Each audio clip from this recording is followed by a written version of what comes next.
Welcome to the Crypt of Wax, where we cover the latest metal releases. Today, you get not one, not two, but three bands for the price of one. Oh, triple bill, triple, triple bill of triple bands. threat. We are talking the split between Keys to the Astral Gates of Mystic Doors, Bloody Keep, Who and else? Yeah, Sanguine Wounds. yeah. Yeah, it came out on Grime Stone. What was the date that it came out? It was recent, wasn't it? It was It's Friday, wasn't it? yeah. So I don't have the date on that, but whatever Friday was. I mean, Sixth. Mike, I wanted to ask you a question before we jump into Yeah. like reviewing these.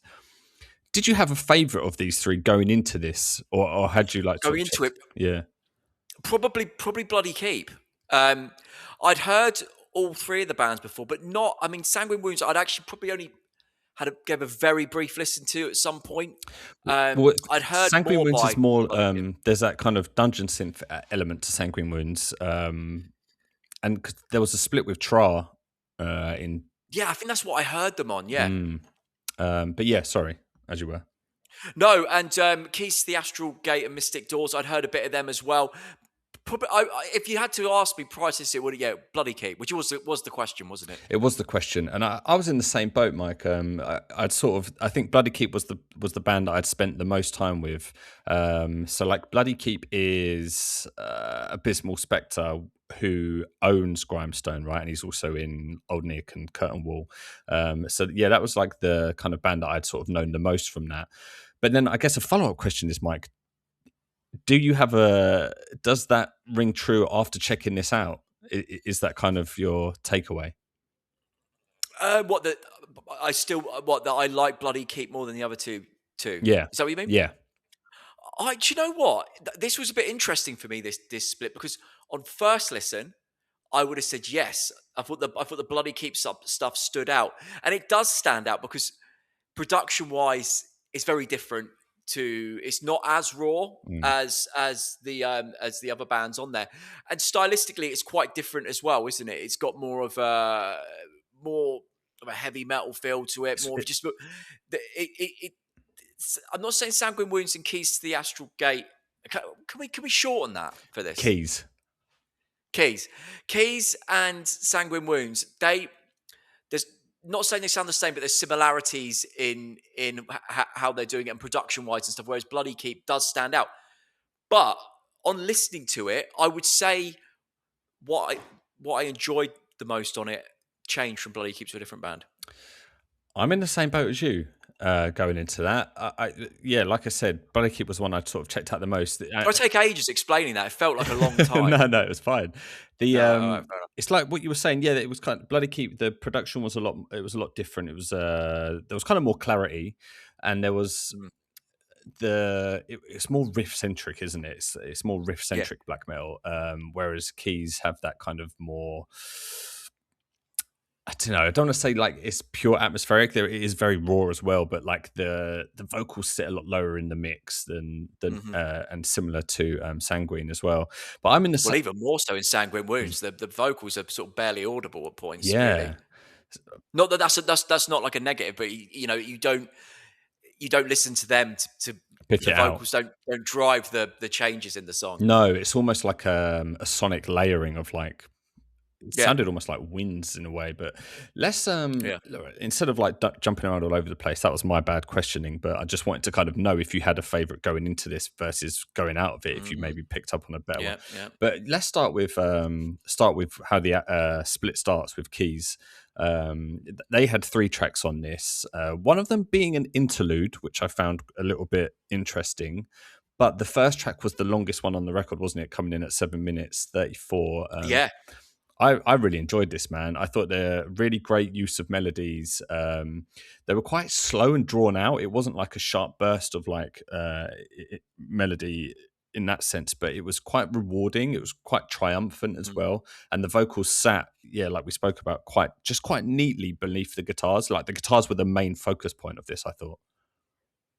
Yeah, absolutely. And I feel like the production on this, for me, it's actually probably about as raw as you can get without, I don't want to say it becoming unlistenable, but it becoming a more crucial part to the sound, if you know what I mean. Yeah, Like I felt like you had to pay a bit of attention to pick out what was going on in this one. And actually, when you do, it's very rewarding because I thought the guitar playing and the flow of the riffs into one another and the kind of the chords and stuff they would use was done really really well, really yeah. satisfying to listen to. The transitions were quite subtle. I found with this, Yeah, like sometimes they transition it from like they weren't scared to go quite slow and almost like Doom esque with the atmosphere yeah, and like the note choice with the slow sections, but like to get back into a speeded section, sometimes they'll just have like one bar of guitar doing tremolo, and then the drums would like really subtly like join it. It was quite, yeah. I really enjoyed that. Yeah, yeah, it's nice and I don't know. It's this band isn't a one man band. There's at least two, two of them, isn't yeah, there? there are two piece, I believe. Because the sound really does sort of capture them playing this like in a room. It's Yeah, got that sort of feel to it. I feel like But the whole split has that feel though. None of it sounds. yeah, There's no polish on this, is there? It's all very raw. no, no. There was a bit I was going to mention, and you sort of brought it up, but it was around the 3 minute mark, and you were talking about when they went really slow, and it almost had this funeral doom Yeah, I thought that. kind of feel to it in that sort of emotive chords, but played at such a slow pace. And I thought it sounded really good. I thought this song was excellent, man, and actually it got better for me with each listen. Yeah, I felt like I felt this band. I think you do need to give this band time when you listen to them, a few listens to like kind of start picking out some of the things they're doing because there's some really nice, smart changes that they make in there that push the song on with, as you said, with subtleties without it being too sudden. You don't necessarily always notice it's happened until it has, yeah. and when you realize the flow was really good to get there. That it didn't take you by surprise in that sense. There was really cool, like, so like the interlude, which we'll speak about, has again, it's like it's nearly 4 minutes, and there's not much going on in terms of like synth or like melody. It's kind of a bit drony in an aspect. There's like Yeah, one note that is held predominant for the whole time, but there is a real occasional like subtle pitch shift of that one note, again, which kind of goes into that what you were saying, like you don't notice that change until it's sort of happened, but it's really subtle. yeah. I didn't mind this interlude. I just thought it was quite bold to put a near 4 minute interlude on a split when when you haven't when time. Yeah, taking up someone's time. Yeah, But when like we times. can't get any more of your music on because we've got this one. The thing I'll say about that interlude, there was a bit at the very end, like where they did like they brought in another sort of layer of simps that did like a little melody, Mm, and it was only for the last sort of 20 seconds or so, and it was really good, and it did just make me think. I feel like you could have had that earlier, maybe done a bit more with that, yeah. with it within that interlude. I think it was a really nice part that felt a bit teased at the end, and it made me want a bit more of it, but not necessarily a longer interlude. Yeah. Just that bit came in earlier Yeah, and went on yeah. for longer. Yeah, I agree. And then into track three, Massacremist.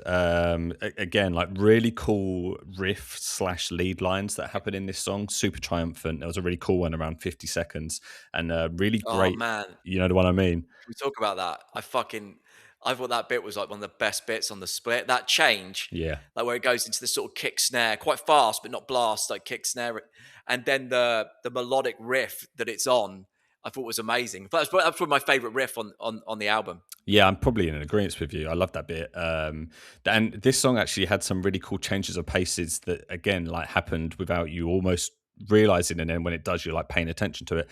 Yeah, I had very similar journey with this, like you did. Like it got much better with every listen. Like you were picking yeah. out kind of things. There's a lot to pick out here. I think I never really gave much time to keys prior to this. I don't know why.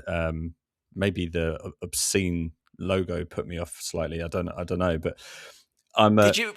That's interesting because like that logo kind of it almost felt like it gave them some more hype, if you know what I mean, because the yeah, logo was so outrageous. And in a way, did that put you off a little bit because you thought maybe it's a a hype maybe band rather than a yeah, like it style was over more about the substance. yeah, well, exactly, yeah, it was more about the logo than the actual music, and you have to kind of forget about that May- when you're Maybe subconsciously, but I mean, stupid on my part. But hey, I mean, that that's just a stupid take from me. But I probably will go back and check out like other stuff now because that like I Yeah. really enjoyed what I heard here. So then, Um, oh, go on. You any more to say it's on I, them? I was going to say this. Well, I was going to say this was my favorite part of the split. Their section. Yeah, But it wasn't at first, mine. but Yeah, mine too. probably only in the last listen or so before doing my notes it became the best bit. Mine too. Mine went on a journey. Actually, I thought I'd like Bloody Keeps bit the most, but then I kind of was on first listen. I was like, actually, maybe Sanguine's just like really, Mm, hitting something that I was after. But after subsequent listens, I think Keys were like, I think it was my most enjoyable section. Really enjoyed that. yeah. We'll talk about Bloody Keep quickly. Like we said, very riff centric black metal. Some really cool riffs in here. But my problem with Bloody Keep is that there's not enough time spent on some riffs. Like some of them are amazing, and then they're gone just as quickly as they come in. I would have liked to hear some of them breathe a little bit more. Do you know what I'm saying, or not? I You're not a very I hot know. Yeah. take. Actually I noticed it more in the second song that he did than the first. I thought the first one was maybe a little bit. It was better in that sense that there were maybe fewer riffs, or like the sections might have had a lot of parts to it, Yeah, but it was all within that section, and there wasn't too many of those, if you know what I mean. It felt a bit more song like. Whereas the second track he did, there were some amazing parts in this. But I do agree, like you'd be listening to it and go, this bit's so cool, and then it's moved on to the next bit. yeah, And you're like, well, this bit's great as well. But I was only just got my head around the bit that was yeah. happening before that I really liked. Yeah, It's such a weird thing to like nitpick and like moan at that like there's too much good stuff. Do you know what I mean? It's yeah, weird. It's a very weird yeah. weird headspace to be in, but that's just how I felt. And I actually put on my notes like towards I put so many times I was like this last riff's really cool, but then there was like 10 more riffs after it because I thought surely this is like the last riff to end the track on, but there was just like Yeah. so many more after. And then my next question was some people would love that, and then I put in brackets Mike. I thought you'd actually be a big fan of that I kind of do, change. I do, I did to a point, and I thought it worked well in the first song. But I in the second one, there were moments where I was like, I can't remember the last bit I listened to because it was over so quick. But I really enjoyed it at the time. Yeah, Um, but I thought I still really like this. I thought it was great. There was a really good bit. I mean, talking about actually, sorry, let's talk about the first song of Death Alive because that opening riff yeah, is fucking awesome. It's a real head banging moment. There's some really cool parts in it. There's a great change. I think about 1 minute 40 as well. Um, he's got these like that those cool kind of bits where he goes onto the toms and he then sort of does the stab chords. mm, Um, that sounds really good. And then he does make this kind of like change to where it's this more kind of melodic, chordy part that's not as metally, and it kind of that plays out more towards the second half of the song. And he doesn't bring back in the riffs near the beginning. It feels like, and I kind of I don't know how well you could do that. The change is quite distinct yeah. from what he's doing at the beginning to how that kind of ends the song, but it sounds great.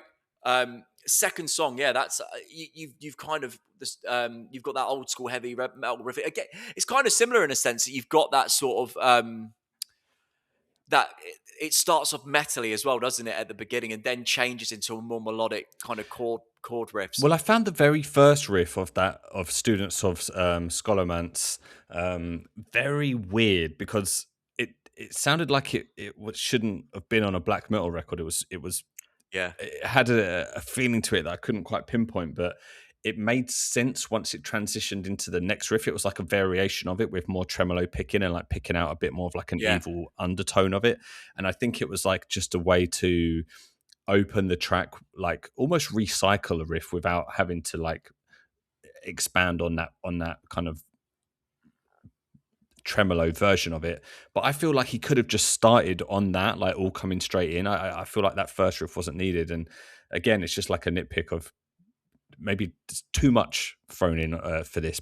But I think in balance of like the split and the EP or our mini album, whatever this is, it sat really well because it was a really nice bridge between the yeah. Keys and Sanguine.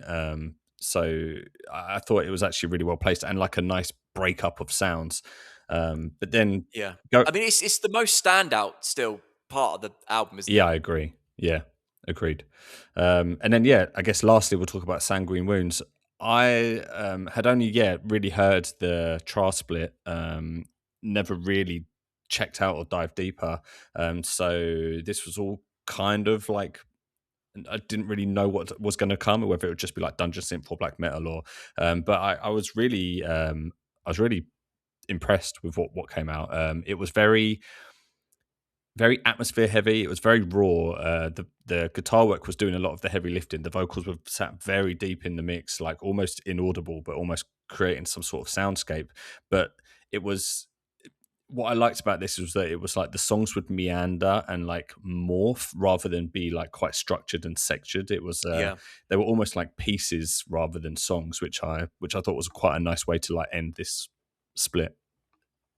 Well, you spoke about this earlier with Keys, and this is a greater example of like subtleties in riffs because the parts they would change would be so minimal Yeah, at points, and you'd then realize, oh, they've slightly changed it, and it's got, and it was, as you said, morphing's a good way of describing it. Like that's kind of what the riffs do, and they don't really change up much from the fact you have one doing like a lead-ish line pretty much the whole time, whilst there's maybe a backing chord yeah, behind it.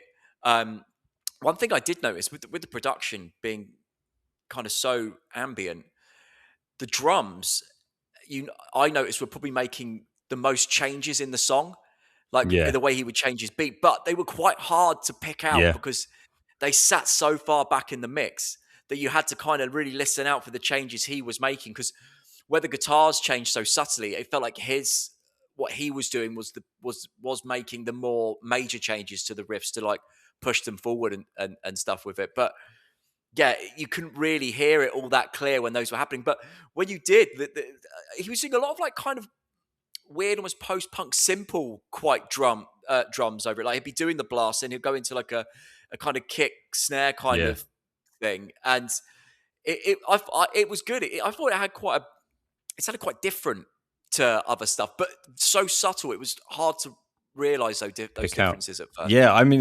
I picked that out as well. Exact same thoughts. There were some moments where the drums were doing that kind of more punky kind of sound, but then there'd be blasts, and you're like, hang on, is he blasted now? Like I couldn't quite work it out, and Yeah. you have to really like dig deep with the listening. But Well, the changes were in quite odd places as well. yeah, They wouldn't they were be like like halfway he'll through a stand for riff 4 bars. almost.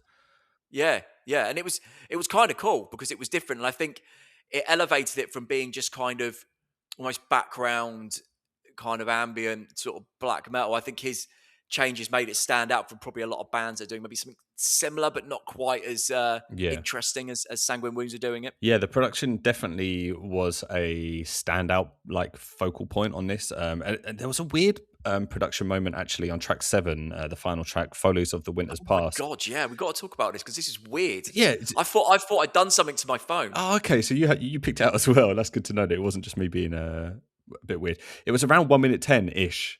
It was almost like a second Yeah. guitar just got driven into the mix, like way louder than anything else, and just sounded completely out of nowhere. It was a bizarre volume change, wasn't it? Yeah. I honestly thought I checked my phone because I thought I leant on the volume button and turned it up. Because it's not that like it's just added an extra layer. It sounded like about 2 or 3 guitars coming in Yeah. over the top of it. But then the drums must have changed volume as well because I don't I know don't because know. the whole track sounded a lot louder all of a From that sudden. moment, yeah, it was strange because It was like someone on the mixing desk had been, "Oh, fuck," like, whilst they were doing it, and then turned it up to the right volume, or it sneezed. was, and they accidentally turned it right up. Yeah. Yeah. Yeah, because it's Yeah. not as if like, sometimes like you'll have an intro to a song that'll be, I don't know, maybe 10 seconds where the volume is a lot lower, maybe that sort of old school radio effect almost, and then everything kind of comes in. Yeah, yeah, yeah, It yeah. wasn't like that, was it? Because you still had like No. 1 minute of like pure music beforehand with the same production as the track prior. Well, it Then sounded the same volume as the track that's what I before, mean. Yeah. like, which I don't know, because then it got me thinking, like, if I then listen to track 1, like, between track 2 and 1, now it's kicked in like that. Is track 2 going to sound a lot louder Uh, than the one before? was it all Fucking intentional? As weird. was it intentional It as was like fucking odd. as a focal point? You know, like I don't know. I don't know, man, but it definitely makes you like, because there's that hypnotic sort of feel to what they're doing. It definitely sort of, if you're kind of just into it, it makes you feel, oh, shit, what's happened there? Yeah, yeah. Be interesting to know if that was intentional. Or if it, I mean, I'm guessing it was. It'd be weird to Oh, kind of let us know listen. in the comments, Sanguine Wounds. Yeah, Come on. let us know. Yeah, let us know. Because surely you'd listen back and be like, well, that doesn't sound. That's you know, you'd have to know Yeah. if it was I feel intentional. like there's got to be intention there. There's got to be intention Just to there. I get people quite like people the. talking. Yeah. I like it. It's kind of different. It's a Yeah, different thing to do. it was. Bold. Yeah. So yeah, so that was the split.